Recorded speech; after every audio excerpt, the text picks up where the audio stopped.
الحمد لله رب العالمين والصلاة والسلام على أشرف الأنبياء والمرسلين أما بعد فأعوذ بالله من الشيطان الرجيم من همزه ونفخه ونفثه بسم الله الرحمن الرحيم رب اشرح لي صدري ويسر لي أمري واحلل عقدة من لساني يفقه قولي اللهم انفعنا بما علمتنا وعلمنا ما ينفعنا وزدنا علما فبشر عباد الذين يستمعون القول فيتبعون أحسنه أولئك الذين هداهم الله وأولئك هم أولو الألباب أعوذ بالله من الشيطان الرجيم بسم الله الرحمن الرحيم ألف لام ميم اللہ اعلم بمرادہ. یہ حروف مقطعات ہیں جن کو الگ الگ کر کے پڑھا جاتا ہے. یہ قرآن کریم کے اعجاز کے لیے آتے ہیں. احسب الناس ان يتركوا ان يقولوا آمنا. احسب الناس کیا گمان کیا ہے لوگوں نے, ان يتركوا یہ کہ وہ چھوڑ دیے جائیں گے, ان یقولوا آمنا یہ کہ وہ کہیں گے ہم ایمان لائے, وہم لا یفتنون اور ان کی آزمائش نہیں ہوگی.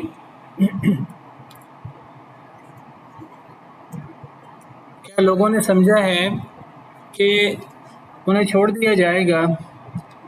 چھوڑ دیا جائے گا سے کیا مراد ہے کہ ان کی آزمائش نہیں ہوگی, ان کو چھوڑ دیا جائے گا. ان یقولوا آمنا یہ کہ وہ کہیں کہ ہم ایمان لائے, وہ ایمان لانے کا اقرار کریں, لا الہ الا اللہ محمد الرسول اللہ پڑھیں, اور پھر لا الہ الا اللہ محمد الرسول اللہ پڑھنے کے بعد انہیں چھوڑ دیا جائے, ان کی آزمائش نہ ہو. تو کیا لوگوں نے ایسا سمجھا ہے؟ وعلیکم السلام. وہم لا یفتنون اور نہیں وہ آزمائے جائیں گے. نہیں, ایسا نہیں ہو سکتا. یعنی یہ دنیا دارالامتحان ہے, دارالابتلاء ہے, دارالعمل ہے, اور اس دنیا میں امتحان ہے سب کا. امتحان کے بغیر چارہ نہیں ہے.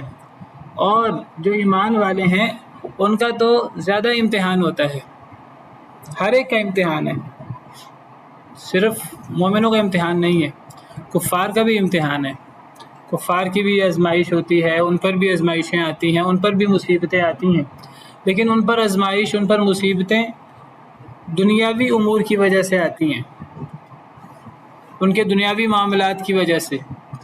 لیکن ایمان والے ان کو بھی آمنا کہہ کر لا الہ الا اللہ محمد رسول اللہ پڑھنے کے بعد اپنے آپ کو مسلمان ظاہر جب وہ کریں گے اور اسلام کا اعلان کریں گے تو پھر انہیں چھوڑا نہیں جائے گا, ان کی آزمائش ہوگی یعنی اللہ کی طرف سے. وہم لا یفتنون اور ان کی آزمائش نہیں کی جائے گی. کیا لوگ سمجھتے ہیں کہ ایمان لانے کے بعد انہیں چھوڑ دیا جائے گا اور ان کی آزمائش نہیں ہوگی؟ نہیں. اگر یہ لوگ ایسا گمان کرتے ہیں تو یہ گمان ٹھیک نہیں ہے. کئی دفعہ سوال ہوتا ہے, سوال کے اندر انکار ہوتا ہے. تو کیا پتہ لگا اس سے یہ پتہ لگا کہ ایمان لانے کے بعد ضرور بھی ضرور آزمائش ہوگی. ضرور بھی ضرور آزمائش ہوگی ایمان لانے کے بعد.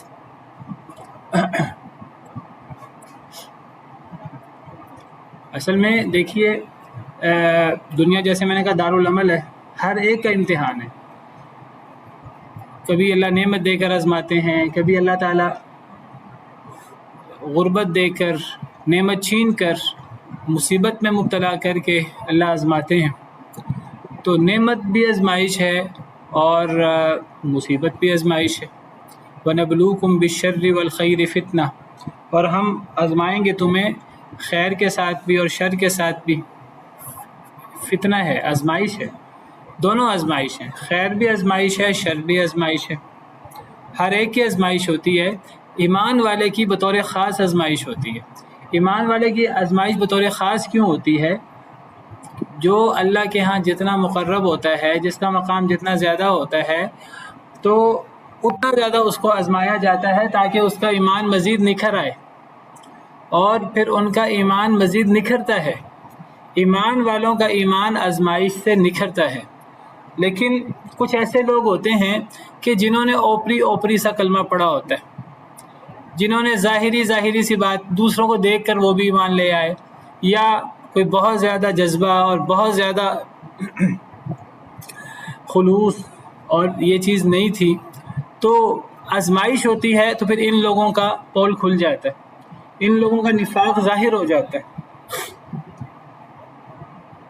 ایسے لوگ بھی ہیں کہ لا الہ الا اللہ محمد رسول اللہ پڑھ لیتے ہیں، جب نعمتیں آتی رہتی ہیں بڑے خوش رہتے ہیں، لیکن جب آزمائش آتی ہے تو پھر وہ کہتے ہیں کہ جی اسلام میں تو بڑی آزمائشیں ہیں، بڑی مشکلات ہیں.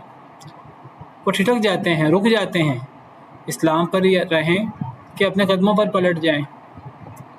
سوچتے ہیں کہ جی وہ اسلام سے پہلے زیادہ بہتر تھا، آزمائشیں نہیں تھیں. کئی دفعہ آزمائش ایمان ایسا محسوس ہوتا ہے جیسے ایمان کی وجہ سے آئی ہے، اور ایمان کی وجہ سے بھی آزمائش آتی ہے، کیونکہ ایمان ایک بہت بڑا مقام ہے، ایک بہت بڑا مرتبہ ہے.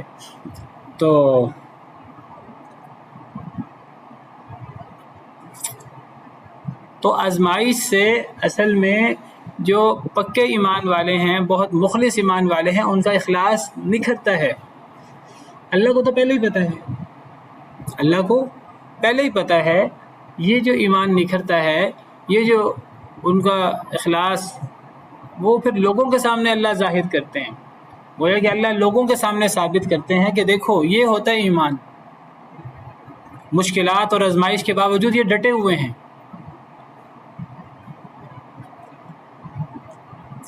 آپ دیکھیے کہ سکہ کھرا بھی ہوتا ہے، کھوٹا بھی ہوتا ہے، یا سونا یا دیگر دھات وغیرہ، تو پتہ کیسے لگتا ہے کھرے کھوٹے کا؟ جب آگ پر تپایا جاتا ہے تو پھر جو ہے وہ پتہ لگتا ہے کھرا کیا ہے، کھوٹا کیا ہے. پھر کھرا کھوٹا الگ ہو جاتا ہے. ورنہ عام حالات میں تو کھرا کھوٹا گھوڑا گدھا ایک جیسا محسوس ہوتا ہے. نعمتیں چل رہی ہیں، غنیمتیں مل رہی ہیں، اسلام کی وجہ سے لوگوں کو عزتیں مل رہی ہیں، تو سبھی چاہتے ہیں مسلمان ہو جائیں. لیکن پتہ تو تب لگتا ہے جب آزمائش آتی ہے ایمان لانے کے بعد، اور پھر کوئی اپنے ایمان پر ڈٹا رہے فخر کے ساتھ اور عزم کے ساتھ کہ جی میں تو اللہ کے لیے ایمان لایا ہوں، میں اللہ کے لیے، اللہ تعالیٰ مجھے عافیت دے، اللہ تعالیٰ مجھے آزمائش نہ دے، لیکن اگر آزمائش آئی تو میں اللہ کے لیے برداشت کروں گا. ہمیں اللہ سے آزمائش مانگنی نہیں ہے، لیکن اگر آزمائش آ جائے، اللہ سے عافیت مانگنی ہے، آزمائش آ جائے، پھر ثابت قدمی کا مظاہرہ کرنا. لا تتمنوا لقاء العدو، حدیث مبارکہ میں آتا ہے، دشمن سے ملاقات کی تمنا نہ کرو. یہ تمنا نہ کرو اے اللہ جہاد کے حالات پیدا ہوں، اے اللہ ہم لڑیں کفار کے ساتھ، ہم اپنے ایمان کے جوہر دکھائیں اور ہم آپ کی راہ میں تلوار اٹھائیں. آزمائشوں کا سوال نہیں کرنا چاہیے اللہ تعالیٰ سے، دشمن سے ملاقات کی تمنا نہیں کرنی چاہیے. بس اللہ العافیہ، اللہ سے عافیت مانگو. فَإِذَا لَقِيتُمُوهُمْ فَاثْبُتُوا، اور کما قال علیہ الصلوۃ والسلام. لیکن جب تمہاری ان سے مٹ بھیڑ ہو جائے، کبھی اللہ کی طرف سے ایسے حالات بن جائیں کہ ہتھیار اٹھانے کا موقع آئے، جہاد کا موقع آئے، جان ہتھیلی پر رکھنی پڑے اللہ کے دین کے غلبے کے لیے، تو پھر ثابت قدم ہونا پڑے گا. اور اللہ ایسے موقع لاتے ہیں آزمائش کے لیے. تو دیکھیے آزمائش سب کی ہے، ایمان والوں کی تو بطور خاص. اسی لیے اللہ تعالیٰ فرماتے ہیں کہ کیا لوگوں نے یہ گمان کیا ہے کہ وہ منہ سے آمن نہ کہتے ہیں، کہ بس منہ سے آمن نہ کہنا، یہ ایمان اتنی ہلکی سی چیز ہے. بہت بھاری کلمہ ہے، بہت بڑا کلمہ ہے. ایمان ایسا کلمہ ہے، منہ سے نکلتا ہے، دل میں وہ ثابت ہوتا ہے، اعضاء سے اس کا اظہار ہوتا ہے. تو ایمان انسان کو جہنم سے، اللہ کے غضب سے نکال کر اللہ کی رحمتوں کی طرف لے آتا ہے، جہنم سے نکال کر جنتوں کا وارث بنا دیتا ہے. ایمان ایسا کلمہ ہے، اگر صحیح ایمان ہو تو یہ ایمان اتنا ہلکا نہیں ہے، یہ ایمان اتنا سستا نہیں ہے. یہ ایمان بہت قیمتی چیز ہے اللہ کے ہاں. تو جب لوگ ایمان لاتے ہیں تو پھر لوگوں کو چھوڑ نہیں دیا جاتا، بلکہ لوگوں کی آزمائش ہوتی ہے، ایمان والوں کی بطور خاص آزمائش ہوتی ہے۔ اللہ فرماتے ہیں وَلَقَدْ فَتَنَّا الَّذِينَ مِن قَبْلِهِمْ، اور البتہ تحقیق ہم نے آزمایا تھا ان لوگوں کو جو ان سے پہلے تھے۔ یہ کوئی صرف نبی صلی اللہ علیہ وسلم اور آپ کی امت کے ساتھ ہمارے لیے نہیں ہے، صرف یہ ہمیشہ سے چلا آ رہا ہے، یہ اللہ کی سنت مبارکہ ہے، اللہ کا ایک طریقہ کار ہے۔ ایمان والوں کی خاص آزمائش ہوتی ہے، بلکہ جو جتنا زیادہ ایمان والا ہوگا اس کی اتنی کٹھن آزمائش ہوگی۔ اصل میں اللہ نے اپنے لیے نہیں کرنا۔ اللہ تو اگر ہمیں پیدا نہ کرتے، اللہ کا علم اتنا کامل ہے کہ اللہ ہمیں پیدا کیے بغیر اللہ کو پتہ ہے، ہمارے اندر تک کا اللہ کو پتہ ہے۔ ہمیں اتنا نہیں پتہ جتنا اللہ کو ہمارے بارے میں پتہ ہے، اور آج نہیں پتہ، اللہ کو ازل سے پتہ ہے۔ لوح محفوظ میں اللہ نے لکھوائی ہوئی ہے ہر چیز، لوح محفوظ سے پہلے بھی اللہ کو پتہ تھا۔ اگر صرف اللہ کی بات ہو تو اللہ کو تو دنیا پیدا کرنے کی بھی ضرورت نہیں تھی، اللہ کو تو انسانوں کو پیدا کرنے کی بھی ضرورت نہیں تھی، یہ دنیا بسانے کے لیے آزمائش کی جگہ اللہ کو اس کی بھی ضرورت نہیں تھی۔ اللہ تعالیٰ اپنے علم کی بنا پر اللہ لوگوں کو جنت جہنم میں بھیج دیتے کہ یہ جنتی ہیں یہ جہنمی ہیں، تو اللہ کا عین انصاف ہوتا، جن کو اللہ جہنم میں بھیجتے وہ عین عدل ہوتا، اور جن کو اللہ جنت میں بھیجتے وہ اللہ کا فضل ہوتا۔ لیکن لوگ اعتراض کرتے، لوگ کہتے اے اللہ، کفار اعتراض کرتے، اے اللہ نہیں، اگر آپ ہمیں دنیا میں بھیجتے تو ہم ایمان لے آتے، اگر آپ ہماری آزمائش کرتے ہم آزمائش میں پورا اترتے۔ جیسے ہم نے پیچھے پڑھا سورہ قصص میں کہ کفار نے کہا تھا، اللہ تعالیٰ فرماتے ہیں کہ اگر اللہ تعالیٰ ان کفار پر ان کے اعمال کی وجہ سے کوئی مصیبت آ جائے تو کفار کیا کہیں گے؟ کفار کہیں گے اے اللہ کاش کہ آپ نے ہماری طرف کوئی رسول بھیجا ہوتا تو ہم اس رسول کی پیروی کرتے، آپ ہم پر کوئی کتاب بھیجتے، ہم اس کتاب کی پیروی کرتے، ہم ایمان لاتے۔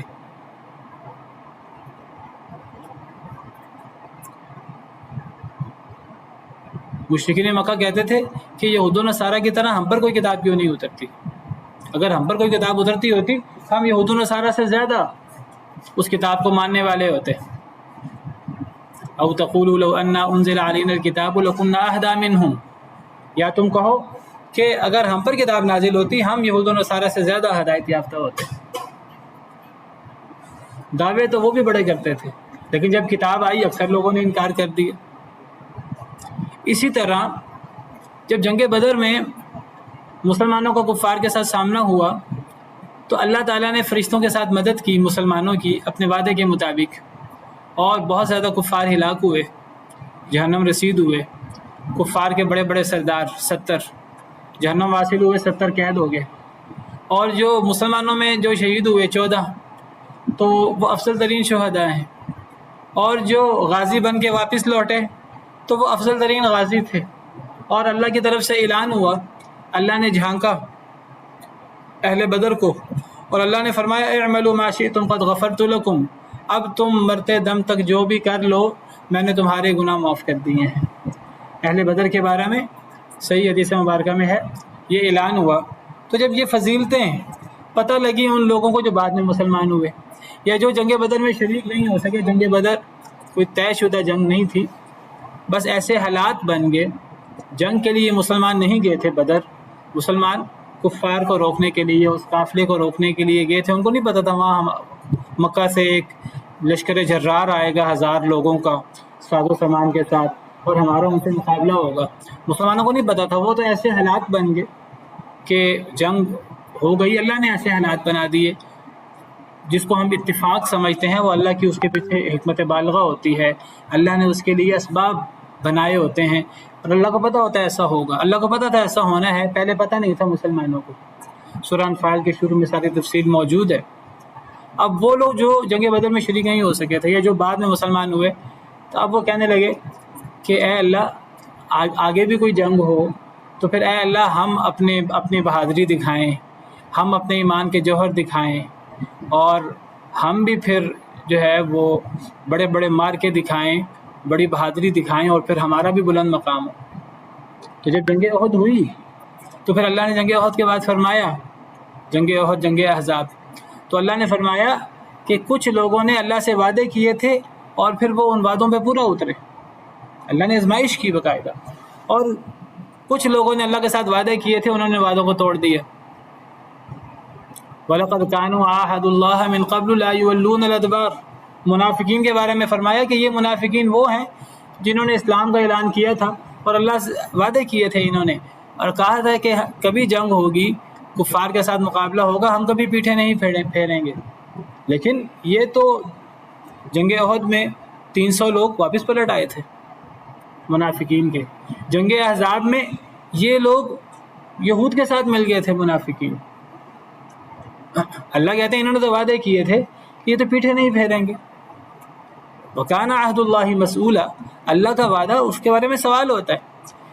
یہ تو وہ لوگ تھے جو کھوٹے تھے، ان کا نفاق ظاہر ہوا، اور دوسری طرف وہ لوگ تھے کہ فَمِنْهُمْ مَنْ قَضَى نَحْبَهُ مِنَ الْمُؤْمِنِينَ رِجَالٌ صَدَقُوا مَا عَاهَدُوا اللَّهَ عَلَيْهِ، مومنین میں سے ایسے مرد بھی تھے کہ جو انہوں نے اللہ سے وعدہ کیا تھا، انہوں نے اس وعدے کو سچ کر دکھایا، اپنی جانیں قربان کر دی، بہادری کے جوہر پیش کیے، جنگ احد میں بھی جنگ احزاب میں بھی۔ فَمِنْهُمْ مَنْ قَضَى نَحْبَهُ، کئی لوگ تو اپنی منزل کو پہنچ چکے ہیں، شہادت کا درجہ پا چکے ہیں۔ وَمِنْهُمْ مَنْ يَنْتَظِرُ، کئی ابھی منتظر ہیں۔ وَمَا بَدَّلُوا تَبْدِيلًا، جو اللہ سے انہوں نے وعدہ کیا تھا اس وعدے میں انہوں نے کوئی تبدیلی نہیں کی، جیسا انہوں نے اللہ سے وعدہ کیا ویسا انہوں نے کر کے دکھایا۔ سیدنا طلحہ، آپ دیکھیے بہت سارے صحابہ کرام ہیں، وہ بہادری کے جوہر پیش کیے مشکل ترین وقت میں۔ نبی صلی اللہ علیہ وسلم کی طرف تیر آتا، اپنے جسم پہ روک لیتے حضرت طلحہ اور دیگر صحابہ کرام، یعنی ایسی بہادری کون پیش کر سکتا ہے؟ یعنی ڈھال پہ نہیں روکتے تھے، اپنے جسم پہ روک لیتے تھے، اپنے ہاتھوں پہ روک لیتے تھے۔ سیدنا انس بن نضر 80 کے قریب زخم تھے، جسم پر شہید ہوئے جنگ احد میں، پہچانے نہیں جاتے تھے، ان کو ان کی چھوٹی انگلی سے پہچانا گیا۔ فَمِنْهُمْ مَنْ قَضَى نَحْبَهُ وَمِنْهُمْ مَنْ يَنْتَظِرُ وَمَا بَدَّلُوا تَبْدِيلًا۔ بلکہ جنگ احد میں آپ کو پتہ مسلمانوں کا کافی نقصان ہوا، شروع میں فتح ہوئی، لیکن جبل رمات پہ کچھ لوگ تھے، وہ نبی صلی اللہ علیہ وسلم نے فرمایا تھا تم نے آنا نہیں ہے، لیکن وہ آ گئے، انہوں نے سمجھا جنگ ختم ہو گئی ہے، مال غنیمت اکٹھا کرنے کے لیے وہ بھی آ گئے، پیچھے سے حضرت خالد بن ولید لشکر لے کر آئے، مسلمانوں کا نقصان ہوا کافی زیادہ، 70 کے قریب مسلمان شہید ہو گئے۔ اب مسلمان بڑے بے حال تھے، بڑی مشکل میں تھے، جو زندہ تھے وہ بھی زخموں میں تھے، اور بہت سارے فوت ہو چکے تھے، شہید ہو چکے تھے، اللہ کے حضور پہنچ چکے تھے۔ کفار مسلمان کا نقصان کر کے واپس جانے لگے، واپس جا کر کچھ دور گئے کہ بڑا نقصان کر لیا ہم نے، واپس جا کر انہیں احساس ہوا کہ ہمیں تو مسلمانوں کا پورا کلا کما کرنا چاہیے تھا، جڑ سے ان کو ختم کر دینا چاہیے تھا، والعیاذ باللہ۔ انہوں نے کہا ہم نے تو غلطی کی، ہم تو نقصان کر کے واپس آ گئے، ہمیں واپس جا کر ایک دفعہ پورا صفایا کر دینا چاہیے۔ اب وہ کافی دور چلے گئے، وہاں سے واپس آنے لگے، یہاں سے مسلمان زخمی اور شہید اور زخمی چیخ رہے ہیں، اور عجیب صورتحال ہے، بڑی مشکل۔ تو اللہ کا حکم ہوا کہ کفار کا پیچھا کرنا ہے، تو پھر نبی صلی اللہ علیہ وسلم نے مسلمانوں سے کہا ہمیں کفار کا پیچھا کرنا ہے، اللہ کا حکم ہوا ہے، تم نے ہتھیار اتار دیے ہیں، ابھی فرشتوں نے ہتھیار نہیں اتارے، اور ہمیں پیچھا کرنا ہے کفار کا۔ تو اس موقع پر جو مشکل ترین موقع تھا، اس وقت جو پکے سچے مسلمان تھے، یہ آزمائش کی انتہا تھی، جو پکے سچے مسلمان تھے انہوں نے اس موقع پر بھی لبیک کہا، اور وہ تیار ہو گئے، اور وہ نبی کریم صلی اللہ علیہ وسلم کے ساتھ مل کر انہوں نے کفار کا پیچھا کیا۔ جب انہوں نے کفار کا پیچھا کیا، حالانکہ نقصان مسلمانوں کا ہوا ہے، کفار اپنی طرف سے نقصان کر کے بڑے خوش واپس جا رہے ہیں، اچانک ان کو خیال آیا ہمیں جا کر کلا کما کرنا چاہیے مسلمانوں کا۔ وہ پیچھے مڑنے لگے، دیکھا پیچھے سے مسلمان آ رہے ہیں، تو وہ حیران پریشان ہو گئے، کہنے لگے اچھا ہمیں تو غلط فہمی ہوئی تھی، ہم نے کافی نقصان کر لیا، اتنا نقصان نہیں ہوا، یہ تو مسلمان تازہ دم ہے۔ یہ تو ہمارے پیچھے آ رہے ہیں. انہوں نے کہا چلو اب اگلے سال دیکھیں گے، آئندہ دیکھیں گے. اس اسٹریٹجی کی وجہ سے مسلمان بچ گئے، ورنہ بہت زیادہ نقصان ہونا تھا. صرف مسلمانوں کو نقصان نہیں ہونا تھا، وہ مدینہ آتے تو مدینہ آ کر مسلمان عورتوں کا، بچوں کا نقصان ہوتا، بہت بڑا نقصان ہوتا. تو اللہ نے تعریف کی ان لوگوں کی، جو نبی صلی اللہ علیہ وسلم کے کہنے پر اس بدحالی میں بھی، یہ اب سخت ترین آزمائش تھی، پتہ لگے کہ کون حقیقی مومن ہے. تو اللہ فرماتے ہیں قرآن میں سورہ آل عمران میں اللہ ان کا ذکر کرتے ہیں، الذین استجابوا للہ والرسول من بعد ما اصابهم القرح، وہ لوگ جنہوں نے اللہ اور اللہ کے رسول کے حکم کو مانا اس کے بعد کہ انہیں زخم لگ چکا تھا، شدید مشکلات میں تھے، وہ زخم خوردہ تھے، اس کے باوجود اللہ رسول کی بات مانی. للذین احسنوا منہم واتقوا اجر عظیم، جنہوں نے نیکی کی، جو ڈرتے رہے اللہ سے، نیکی اور ڈر کی وجہ سے انہوں نے اللہ رسول کا حکم مانا، ان کے لیے اجر عظیم ہے. الذین قال لهم الناس ان الناس قد جمعوا لكم فاخشوهم فزادهم ایمانا، وہ لوگ کہ انہیں دوسروں نے کہا کہ بہت سارے لوگ تمہارے خلاف اکٹھے ہو گئے ہیں تو تم ڈر جاؤ ان سے، ہم لڑ نہیں سکتے. ان کا ایمان بڑھ گیا.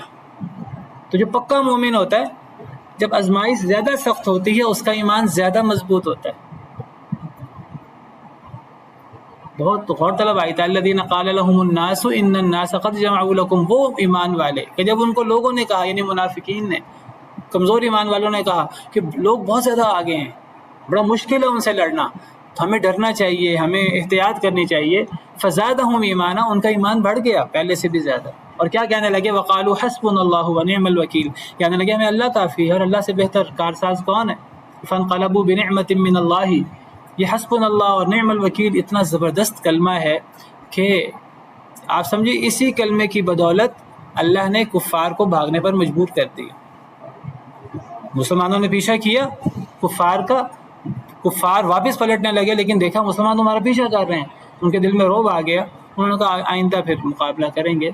تو فانقلبوا بنعمت من اللہ وفضل، اب یہ جو بچے کچے مسلمان تھے زخم خوردہ، یہ نکلے اللہ رسول کے حکم پر کفار کا پیچھا کرنے کے لیے. انہوں نے حسبنا اللہ ونعم الوکیل کہا، ان کا ایمان بہت بڑھ گیا، جتنی آزمائش بڑی ہوئی ان کا ایمان اور بڑھ گیا. انہوں نے یہ عظیم کلمہ کہا تو اللہ کہتے ہیں وہ اللہ کے فضل اور نعمت کے ساتھ واپس لوٹے. لم یمسسہم سوء، انہیں مزید کوئی دکھ نہیں پہنچا، کوئی مصیبت نہیں پہنچی. واتبعوا رضوان اللہ، انہوں نے اللہ کی رضا کی پیروی کی. واللہ ذو فضل عظیم، اللہ بہت بڑے فضل والا ہے. تو یہ جو اب لشکر گیا تھا کفار کے پیچھے، اس لشکر کو مزید کوئی نقصان نہیں پہنچا، اور اس کی وجہ سے پھر وہ جو کفار نے آ کے حملہ کرنا تھا وہ بھی. بہرحال کہنے کا مقصد یہ ہے کہ آزمائش کے وقت ایمان والوں کا ایمان نکھرتا ہے اور منافقوں کا نفاق ظاہر ہوتا ہے، اور جتنی سخت آزمائش ہوتی ہے اتنا ایمان والوں کا ایمان بڑھ جاتا ہے مزید. فَأَصَابَهُمْ غَمًّا بِغَمٍّ لِكَيْ لَا تَحْزَنُوا عَلَى مَا فَاتَكُمْ وَلَا مَا أَصَابَكُمْ. اللہ تعالیٰ کئی دفعہ ایمان والوں کو غم پر غم دیتے ہیں. کیوں؟ کیا مقصد ہوتا ہے؟ لِكَيْ لَا تَحْزَنُوا عَلَى مَا فَاتَكُمْ وَلَا مَا أَصَابَكُمْ، تاکہ تمہیں کوئی آزمائش پہنچی ہے تمہارا غم ختم ہو جائے اس پر، تمہیں جو مصیبت پہنچی ہے وہ مصیبت تم سے ہلکی ہو جائے. وہ کیا کہتے ہیں، مشکلیں مجھ پر اتنی پڑی کہ آسان ہو گئی. یہ ایمان کے ساتھ ہوتا ہے، ایمان کے بغیر یہ نہیں ہوتا. اور ایمان والوں کی آزمائش، جو جتنا ایمان والا ہوگا اس کی آزمائش زیادہ ہوگی. کافر کی بھی آزمائش ہوتی ہے، مومن کی بھی آزمائش ہوتی ہے، اور جو جتنا اس کا ایمان زیادہ ہوگا اس کی آزمائش زیادہ ہوگی. اسی لیے سب سے زیادہ آزمائش انبیاء کرام علیہم السلام کی ہوتی ہے. اشد البلاء علی الانبیاء ثم الامثل فالامثل، سب سے زیادہ آزمائش انبیاء کی. پھر جو انبیاء کے جتنا قریب ہے مقام میں، مرتبے میں، جو انبیاء کے مشن پر چل رہا ہے، اس کی آزمائش سب سے زیادہ ہوتی ہے. حدیث مبارکہ میں ہے مومن کی آزمائش اس کے ایمان کے مطابق ہوتی ہے. تو ایمان لانا چھوٹی بات نہیں، بہت بڑی بات ہے. ایمان تو میں ذکر کر رہا تھا کہ ایمان لانا چھوٹی بات نہیں ہے، بہت بڑی بات ہے. ایمان لانا، لا الہ الا اللہ پڑھنے سے ایمان لانا، یہ کفر ایمان کا مسئلہ ہے، اور جنت جہنم کا فاصلہ ہے ایمان لانا. تو ایمان لانے سے آزمائش بڑھ جاتی ہے. کیا لوگوں نے گمان کیا کہ وہ چھوڑ دیے جائیں گے، یہ کہ وہ کہہ دیں آمنا، کہ ہم ایمان لائے، اور ان کی آزمائش نہیں ہوگی؟ نہیں، ایسا نہیں ہو سکتا، لازماً آزمائش ہوگی. وَلَقَدْ فَتَنَّا الَّذِينَ مِن قَبْلِهِمْ، اور البتہ تحقیق ہم نے آزمایا تھا ان لوگوں کو جو ان سے پہلے تھے. یہ صرف اس امت کے ساتھ نہیں ہے، یہ پچھلے لوگوں کے ساتھ بھی تھا۔ فَلَيَعْلَمَنَّ اللَّهُ الَّذِينَ صَدَقُوا، بس البتہ ضرور جان لیں گے اللہ ان لوگوں کو جنہوں نے سچ بولا تھا۔ وَلَيَعْلَمَنَّ الْكَاذِبِينَ، اور البتہ ضرور جان لیں گے اللہ ان لوگوں کو جنہوں نے جھوٹ بولا تھا، جنہوں نے جھوٹ کہا تھا۔ تو جنہوں نے سچ کہا تھا، کیا سچ کہا تھا؟ لا الہ الا اللہ، یہ ایک قول ہے، ایک وعدہ ہے، ایک معاہدہ ہے اللہ کے ساتھ۔ اب کون یہ معاہدہ سچا معاہدہ کرتا ہے؟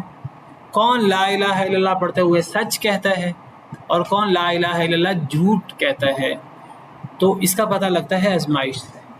جو آزمائش میں سرخرو ہوتا ہے گویا کہ اس نے سچ بولا لا الہ الا اللہ پڑھتے ہوئے، جو آزمائش میں فیل ہو جاتا ہے اس نے جھوٹ بولا۔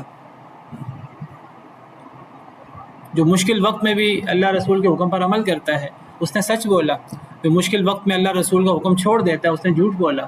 جو لا الہ الا اللہ پڑھنے کے باوجود بدعات و شرکیات پر گامزن رہا، آباء و اجداد کے دین پر چلتا رہا، اپنے مسلک پر چلتا رہا، وہ جھوٹ بولتا ہے۔ اور محمد الرسول اللہ پڑھنے کے بعد وہ اوروں کو رہبر اور رہنما بناتا رہتا ہے، اوروں کو اپنا امیر، اپنا قائد مانتا ہے، اللہ کے رسول صلی اللہ علیہ وسلم کی بجائے اور لوگوں کی باتوں کو دین سمجھتا ہے۔ تو یہ محمد الرسول اللہ اس نے صحیح نہیں پڑھا۔ لا الہ الا اللہ محمد الرسول اللہ کے کچھ تقاضے ہیں، تو ان تقاضوں کو پورا کرنا ضروری ہے، اور ان کا پتہ لگتا ہے آسان حالات میں پتہ نہیں لگتا، آزمائش میں پتہ لگتا ہے کہ کس نے سچ بولا اور کس نے سچ نہیں بولا۔ یہ آیات کب نازل ہوئیں؟ ان آیات کے شان نزول میں آتا ہے کہ جب شروع دور میں، مکی صورت ہے، جب شروع دور میں مسلمانوں پر کافی آزمائشیں آئیں، سیدنا بلال، سیدنا عمار بن یاسر، ان کا پورا خاندان، حضرت یاسر شہید ہو گئے، حضرت سمیہ پہلی شہید اسلام میں، ان کو ظلم کر کے زیادتی کر کے ان کو شہید کیا گیا، دیگر حضرت خباب، حضرت خبیب اور دیگر صحابہ کرام، بڑی آزمائشیں ہوئیں، قتل و غارت تک بات پہنچی، کوئلوں پر لٹایا گیا انہیں، اور بڑی آزمائشیں ہوئیں، برا بلا کہا گیا۔ تو جب ان کی آزمائش ہوئی تو یہ نبی صلی اللہ علیہ وسلم کے پاس آئے، کہنے لگے اللہ کے رسول بہت تکلیفیں دی جاتی ہیں، بہت آزمائشیں ہوتی ہیں۔ تو احادیث مبارکہ میں آتا ہے کہ نبی کریم صلی اللہ علیہ وسلم خانہ کعبہ میں بیٹھے ہوئے تھے، تو آپ کو کچھ لوگوں نے کہا کہ بڑی آزمائشیں، اللہ سے دعا کریں کہ اللہ ہماری آزمائشیں دور کرے، تو آپ اٹھ کر بیٹھ کے، آپ کے چہرے مبارک پہ غصے کے آثار آئے، اور آپ کہنے لگے تم سمجھتے ہو کہ تم لا الہ الا اللہ پڑھو گے، ایمان لاؤ گے، اور ایمان لانے کے بعد آزمائشیں نہیں آئیں گی؟ آپ نے فرمایا آزمائشیں آئیں گی۔ آپ نے فرمایا تم سے پہلے لوگوں کو آزمایا گیا، ان کو گڑھے میں کھود کر ان کو آرے سے چیر دیا جاتا تھا، تم سے پہلے لوگوں کا گوشت لوہے کی کنگھیوں سے نوچ لیا جاتا تھا۔ اتنے سخت آزمائش کے باوجود ان کے پائے استقلال میں لغزش نہیں آتی تھی۔ کتنی مثالیں ہم نے پڑھی ہیں پچھلے لوگوں کی، ماشطہ فرعون کی بیٹی کی جو کنگھی کرنے والی تھی، وہ ایمان لے آئی تھی حضرت موسیٰ پر، اور پھر آپ کو پتہ ہے کیسے اس کے بچوں کو جلتے ہوئے تیل میں ڈالا گیا، اس کے نظر کے سامنے، ایک کو، دو کو، کس طرح جو ہے وہ اصحاب اخدود کا واقعہ ہے۔ تو نبی صلی اللہ علیہ وسلم ناراض ہوئے، اور آپ کہنے لگے ام حسبتم ان تدخلوا الجنۃ ولما یأتکم مثل الذین خلوا من قبلکم، کیا تم سمجھتے ہو جنت میں ایسے ہی داخل ہو جاؤ گے؟ ابھی تک تمہارے پاس وہ مثالیں نہیں آئیں تم سے پہلے لوگوں کی، مستهم البأساء والضراء، انہیں سختیاں آئیں، تنگیاں آئیں، وزلزلوا، وہ ہلائے گئے، اتنی آزمائش آئی، حتی یقول الرسول والذین آمنوا معه، کہ رسول پکار اٹھے، ایمان والے پکار اٹھے، متی نصر اللہ، اللہ کی مدد کب آئے گی؟ الا ان نصر اللہ قریب، خبردار بے شک اللہ کی مدد بہت قریب ہے۔ تو یہ آیتیں بھی نازل ہوئیں جب ان صحابہ کرام نے شکایت کی، تو یہ آیتیں نازل ہوئیں قرآن کریم کی کہ آمنا کہنا اتنا آسان نہیں ہے، لا الہ الا اللہ محمد رسول اللہ کہنا یہ اتنا آسان نہیں ہے، آزمائشیں ہوں گی۔ آج دنیا میں مسلمانوں کے لیے آزمائشیں ہیں، اور لوگ کہتے ہیں جی آزمائشیں مسلمانوں کے لیے ہی ہیں۔ بھئی آمنا اور ایمان کا دعویٰ تو انہوں نے کیا ہے، آزمائشیں ان کی بھی ہیں، ان کی اتنی سخت آزمائشیں نہیں ہیں، ان کے لیے تو آخرت میں کچھ نہیں ہے، اللہ نے تو ایمان والوں کے لیے آخرت میں ہمیشہ ہمیش کی نعمتیں تیار کر رکھی ہیں۔ قبر میں نعمتیں اور آخرت میں نعمتیں، تو دنیا میں آزمائشیں ہوں گی، اور آزمائشوں میں ایمان والوں کا ایمان نکھرے گا اور ان کے درجات بڑھیں گے۔ بعض احادیث مبارکہ سے پتہ لگتا ہے کہ میری امت کے لیے اللہ نے آخرت میں نعمتیں رکھی ہیں، اس کے لیے میری امت پر دنیا میں آزمائشیں آئیں گی، ان کو دنیا کی آزمائشیں اور دنیا میں فتنوں کا سامنا کرنا پڑے گا۔ اس میں ایک لحاظ سے بہت بڑی بشارت ہے آخرت جو اصل زندگی ہے اس حوالے سے، لیکن ساتھ اپنے ایمان کا ثبوت دینا ہوگا۔ تو بہرحال بہت بڑا سبق ہے ان آیات میں ایمان والوں کے لیے، تھوڑی سی تکلیف دے کر۔ دیکھیے، میں یہ نہیں کہتا کہ ہمیں اللہ سے عافیت نہیں مانگنی چاہیے، ہمیں اللہ سے ہر وقت عافیت مانگنی چاہیے، لیکن اگر آزمائش آ جائے، اللہ ہم سب کو آزمائش سے بچائے، تو پھر اللہ پر اعتماد اور اللہ پر توکل کرنا چاہیے، اور اللہ سے صبر مانگنا چاہیے۔ صبر نہ آئے تب بھی اللہ سے صبر مانگنا چاہیے۔ من یتصبر یصبرہ اللہ، صحیح بخاری کی حدیث ہے، جو صبر کرنے کی کوشش کرتا ہے اللہ صبر دے ہی دیتے ہیں۔ تو خندہ پیشانی سے پھر مشکل کو برداشت کرنا چاہیے۔ صبر یہ نہیں ہے کہ مشکل آئی ہم نے جزا فضا کر لیا، جتنا ہم نے غلط سلط کلمات بولنے تھے، جتنی ناشکریاں کرنی تھی، جتنے شکوے اللہ کے کرنے تھے لوگوں کے سامنے ہم نے کر لیے، آخر کار صبر تو پھر بھول تو کافر کو بھی جاتا ہے۔ جب بھول بھال گیا پھر چلو جی اب میں صبر کرتا ہوں، یہ تو کوئی صبر نہیں۔ الصبر عند الصدمۃ الاولی، صبر تو جب آزمائش ہوتی ہے اس وقت ہوتا ہے۔ ہاں، اگر فطری طور پر آنکھوں میں آنسو آ جائیں، اگر فطری طور پر دل غمگین ہو جائے، اگر انسان کے جسم پر اثرات نظر آئیں، سیدنا یعقوب علیہ السلام پر کتنی آزمائشیں آئیں، اور وہ دیکھیے وہ نابینا ہو گئے اپنے بیٹوں کو یاد کرتے کرتے، لیکن زبان پہ اللہ کا شکوہ نہیں آیا، زبان سے ہمیشہ فصبر جمیل، صبر بہت اچھی چیز ہے۔ واللہ المستعان علی ما تصفون، تم جو کرتے ہو کرتے رہو، اللہ سے مدد طلب کی جاتی ہے۔ تو آزمائشیں آتی ہیں ایمان کے ساتھ، یہ آزمائشیں ہی ایمان والوں کا ایمان نکھارتی ہیں۔ فَلَيَعْلَمَنَّ اللَّهُ الَّذِينَ صَدَقُوا، پر ضرور جانیں گے اللہ تعالیٰ ان لوگوں کو جنہوں نے سچ کہا، اور البتہ ضرور جان لیں گے اللہ تعالیٰ ان لوگوں کو جنہوں نے جھوٹ بولا۔ محسوس ایسے ہوتا ہے جیسے یعنی آزمائشوں میں اللہ کو پتہ لگ جاتا ہے کون سچا ہے کون جھوٹا ہے، اللہ کو تو پہلے ہی پتہ ہے۔ انداز یہ ہے جیسے اللہ کو پتہ لگ جائے گا جس نے سچ کہا، اللہ جان لیں گے جس نے جھوٹ کہا، مراد یعنی لوگوں کے سامنے اس کا اظہار ہو جائے گا، ورنہ اللہ کو تو پہلے ہی پتہ ہے، اللہ تو سینے کے بھید جانتے ہیں۔ اصل میں اللہ تعالیٰ، اللہ نے دنیا کیوں پیدا کی؟ آپ دیکھیے، اللہ کو پتہ تھا کہ میں دنیا بناؤں گا، یہ دنیا میں اللہ تعالیٰ وہی بھیجیں گے، خیر اللہ بھیجیں گے، لیکن اللہ نے آزمائش کے لیے شیطان کو بھی پیدا کرنا تھا۔ اللہ کو پہلے ہی پتہ تھا میں نے شیطان کو پیدا کرنا ہے، اور اللہ کو پتہ تھا کہ شیطان کے پیچھے زیادہ تر دنیا کے لوگ شیطان کے پیچھے لگیں گے۔ اللہ کو تو پہلے ہی پتہ تھا۔ اللہ نے دنیا قائم کی ہے، تھوڑے لوگوں نے شیطان کے پیچھے نہیں لگنا تھا، اللہ نے ان تھوڑے لوگوں کے لیے، وہ جو تھوڑے من عبادنا المخلصین، اللہ کے خالص کیے ہوئے بندے، اللہ نے ان تھوڑے نیک لوگوں کے لیے دنیا بنائی ہے۔ اتنا لمبا چوڑا سلسلہ اللہ نے قائم کر دیا، اور اللہ کو تو پہلے ہی پتہ ہے۔ اصل میں اللہ لوگوں کے سامنے ظاہر کرنا چاہتے ہیں دیکھو ایمان والے ایسے ہوتے ہیں، اور پھر جب ایسے لوگ ایمان کا مظاہرہ کرتے ہیں، آزمائشوں میں کامیاب ہوتے ہیں، اللہ کو بڑی خوشی ہوتی ہے۔ اللہ پھر ایسے لوگوں پر فخر کرتے ہیں فرشتوں کے سامنے۔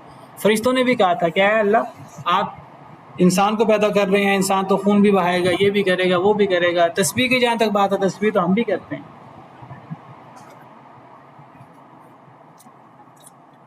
تو اس وقت اللہ نے فرمایا تھا کہ میں زیادہ جانتا ہوں تم نہیں جانتے۔ وہ کیا اللہ زیادہ جانتے ہیں؟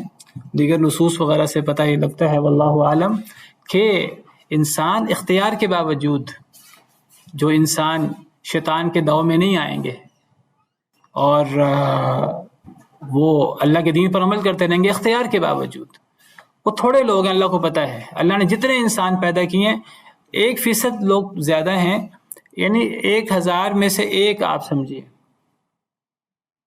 جنت میں جائے گا، 1000 میں سے 999 جہنمی ہے، ولیعذ باللہ۔ اللہ نے اتنے تھوڑے لوگوں کے لیے دنیا بنائی ہے، وہ اتنے تھوڑے لوگ اللہ کو اتنے پسند ہیں، وہ اللہ کو اتنے محبوب ہیں کہ اللہ نے ان کے لیے دنیا بنائی ہے۔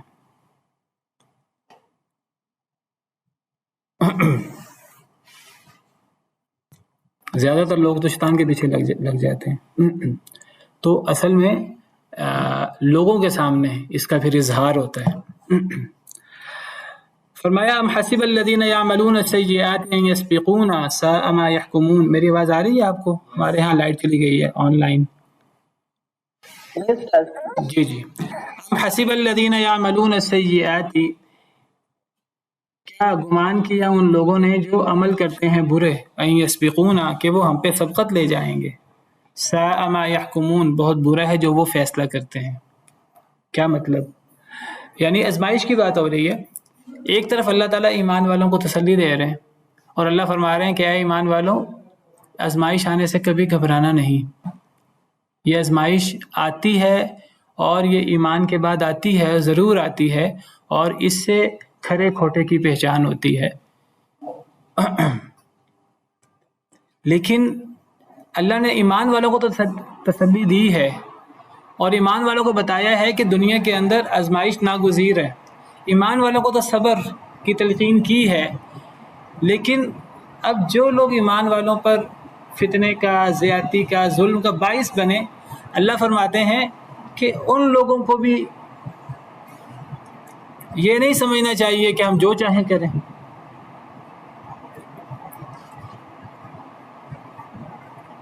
اب مسلمانوں پر جو آزمائشیں آتی تھی وہ آزمائشیں قریش کے سرداروں کی طرف سے آتی تھی. اصحاب خدود پر جو ان کو آگ میں ڈالا گیا، وہ جو خندق والے تھے تو خندق والے باقاعدہ کناروں پر بیٹھ کر وہ دیکھتے تھے اور خوش ہوتے تھے کہ دیکھو یہ جل رہے ہیں، اور یہ جو ہیں وہ اپنے ایمان سے واپس نہیں پھرتے.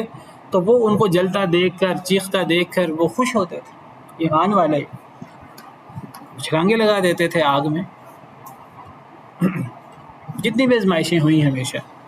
تو اللہ فرماتے ہیں کہ جنہوں نے ایمان والوں کو آزمائش میں مبتلا کیا، ایمان والوں کی تو آزمائش ہے، ایمان والوں کو تو درجات بلند ہو رہے ہیں اور اس سے ایمان والوں کا ایمان مزید نکھر رہا ہے، وہ تو ٹھیک ہے. لیکن جو لوگ اس ظلم کا باعث بن رہے ہیں، ام حسب الذین یعملون السیئات، کیا گمان کرتے ہیں وہ لوگ جو عمل کرتے ہیں برے، یہ جو ظلم کرنے والے ہیں ایمان والوں کے خلاف، ایمان والوں کو آزمائشیں دینے والے ہیں.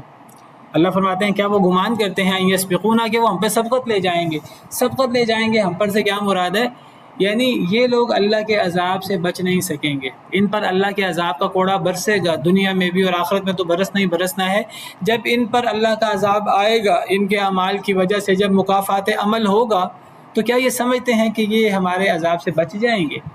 ان یسبقونا کا کیا مطلب ہے کہ یہ ہم پہ سبقت لے جائیں گے. سبقت لے جانے سے مراد جب ہمارا عذاب آئے گا ان کے اوپر. قوم نوح نے لمبا عرصہ حضرت نوح علیہ السلام پر ظلم و ستم کے پہاڑ توڑے، ایمان والوں پر، حضرت نوح علیہ السلام پر. لیکن 1000 سال گزر گئے، اس کے بعد اللہ کا عذاب کا کوڑا برسا کہ نہیں برسا. اب کیا برائی کرنے والے پھر وہ سبقت لے گئے، پھر اللہ کے عذاب سے اپنے آپ کو بچا سکے؟ سبقت لے جانے سے مراد اللہ کا جو پکڑ آئے گی، جو اللہ کا عذاب آئے گا، تو یہ اپنے آپ کو بچا نہیں سکیں گے. یہ مراد ہے یسبقونا سے.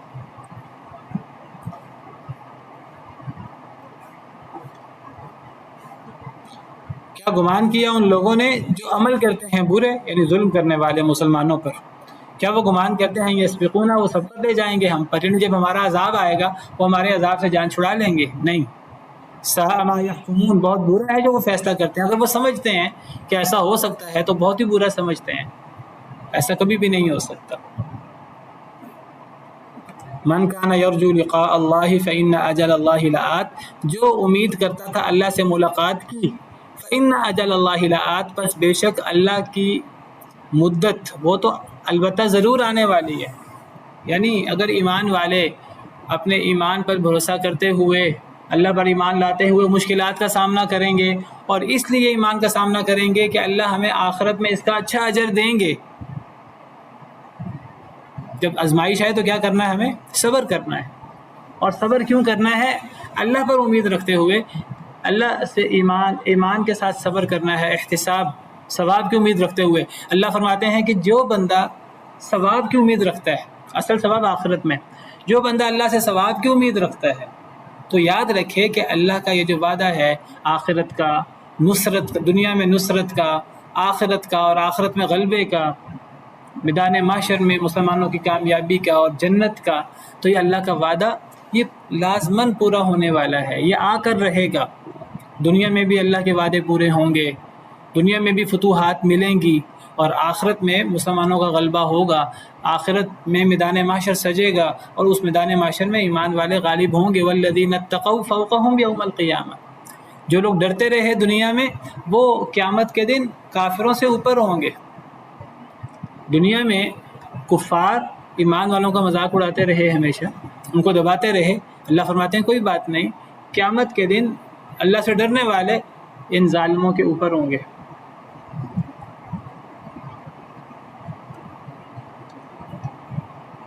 وَهُوَ السَّمِيعُ الْعَلِيمُ، اور وہ بہت سننے والا ہے اور بہت جاننے والا ہے۔ ومن جاہد، اور جو شخص جہاد کرتا ہے، سخت کوشش کرتا ہے اللہ کے دین کے غلبہ میں، فإنما یجاہد لنفسہ، پر سوائے اس کے کہ نہیں، وہ تو کوشش کرتا ہے اپنی جان کے لیے۔ اللہ فرماتے ہیں اگر تمہاری آزمائش ہوگی، اس آزمائش میں تم خندہ پیشانی سے اللہ کی آزمائش کا سامنا کرو گے، تو کوئی اللہ کو فائدہ نہیں پہنچاؤ گے، یہ تمہارا اپنا فائدہ ہے۔ جو بندہ بھی جہاد کرتا ہے، نیکی کی کوشش کرتا ہے، دین کو غالب کرنے کی کوشش کرتا ہے، آزمائشوں کا سامنا کرتا ہے، اس کا فائدہ اسی کی ذات کو ہے، سراسر اس کا فائدہ اس کو ہے، اللہ کو کوئی فائدہ نہیں ہے۔ ان اللہ لغنی عن العالمین، بے شک اللہ تعالیٰ البتہ بے نیاز ہے تمام جہان والوں سے۔ اللہ کو کسی کی جہاد کی، کسی کے صبر کی، کسی کی نیکی کی کوئی ضرورت نہیں ہے، کوئی فائدہ نہیں ہے، باقی اللہ کو خوشی ضرور ہوتی ہے۔ سبحان ربک رب العزت عما یصفون وسلام علی المرسلین والحمد للہ رب العالمین۔